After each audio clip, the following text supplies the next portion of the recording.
Advancement of colored people, and we're talking to Alana McLaughlin, who has given us some information in reference to the establishment of slavery in 1619 and ending in 1865, and the outcome, in a real sense, of the 13th, 14th, and the 15th Amendment. And so, Alana, let's pick up where we left off during that first segment, and to have you to give us some information in reference to efforts to end the institution of slavery that ultimately led to the 13th Amendment. Who are some of the individuals and some of the ideas that played an important part with making slave people want to oppose slavery? Well, some people just thought that slavery was wrong, and I'm one of those people. But also some white people thought that slavery was wrong also. So, for example, Martin Luther King, Rosa Parks, Harriet Tubman, Sojourner Truth, they all thought that slavery was not a good thing, but they all tried their hardest to get rid of slavery, some more than others. As Martin Luther King said, he had a dream that one day we would all live in peace, and that one day we would all love each other. One day there would be no hatred, there would just be peace on earth. Rosa Parks had that same idea because they all thought that, hey, why can we not be treated equally like the white people? Are they better than us? Because every person in the world is the same in God's eyes. Okay, and so there's a real need and a real sense among all people to end the institution of slavery, and that was done by the 13th Amendment to the Constitution. I think that at one time, when we talked about some of these terrorist organizations, one of the groups that you talked about had to do with the birth of the nation. Why don't you give us some information in reference to the birth of the nation and how that fitted into slavery and et cetera? Well, some terrorist groups, they all started because there was this movie, The Birth of a Nation, and it talks about how they treated black people unfairly, and they thought that it would just be, you know, a good idea to just treat them like they're nothing. And The Birth of a Nation really started the chaos back, because when it kind of simmered down, when that movie came out, everybody just rose up, and we were all, the black people were all, well, that's unfair because we can be treated equally because slavery is abolished. And then on the white side, they were like, you are nothing, you mean nothing to us.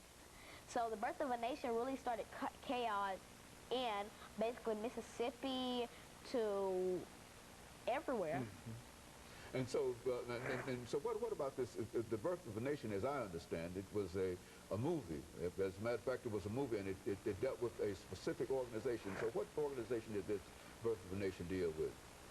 Well, the movie, it started the third Ku Klux Klan, and it started them up because it reminded them that the former Ku Klux Klaners said that they are going to push black people back into slavery, and they are going to work till they die to make sure that black people do not have the same rights as whites.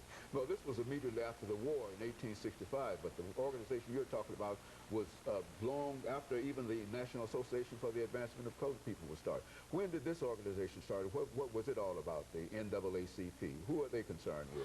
Well, the NAACP, also known as the National Association for the Advancement of Colored People, started in 1909, and it started out with only 32 people, and they would meet in Maryland, Baltimore, where they would discuss all the issues of black people not having their own rights, and they have to be segregated, and they have to drink over here or eat over here or get shoes at this place, and they weren't treated like the white people were treated, because back then white people were like badges. They were given all the best things. They were royalty, and the black people were just, they treated them like nobody. They treated them like they didn't exist. And so this organization, the NAACP, started in an effort to try to sort of, I guess you would say, to sort of reinforce these ideas of the 13th, 14th, yes, and the 15th Amendment, to remind people that at one time that Africans were able to exercise those rights, but now, after segregation, now when you talk about segregation, what about this segregation? Well, segregation, it really means that the white and black people can't join together and be one. It has to be either white people over here or black people over here, or just, you know, throw away the black people and just keep the white people. They thought that since the black people originated from slavery, they shouldn't have the 13th, 14th, and 15th Amendments. They didn't want to give them the right to vote. They didn't want them to be citizens. They didn't want to give them freedom. They wanted to push them back into slavery like it was when it was abolished. And so in a real sense, this organization is really concerned about those, what you call civil rights amendments, the 13th, 14th, and the 15th Amendment. Do you think that many people in your class or in your age are aware of the 13th, 14th, and 15th Amendment to the Constitution? No, they're not. More youth and more of the teenagers or growing people up, they need to learn that their heritage came from slavery. Every black person in this world needs to learn about their heritage, because their heritage was struggle, fighting for their lives, and fighting for their 13th, 14th, and 15th Amendment.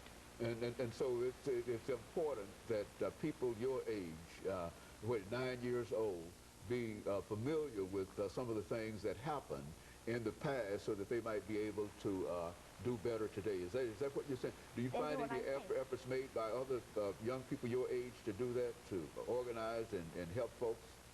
Well, I started a club to stop bullying, because I fear that bullying really ties in with the National Association for the Advancement of Colored People. That's what they wanted.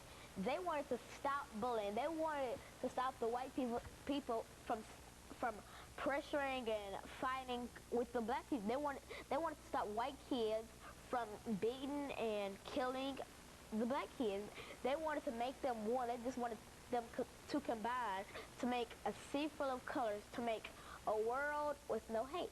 And so, and so those are some of the ideas that you think that are sort of current among the people of your age group. Do you speak about these kinds of things to other students often at school? Yes, I try to encourage as many people as I can to organize things and to stop all those causes, like to stop drug use, to stop drinking, to stop basically substance abuse, or basically bullying, or suicide, homicide, or murder. Okay, and of course, let us take a short break for this second commercial break, and we'll be back with you following this short commercial break.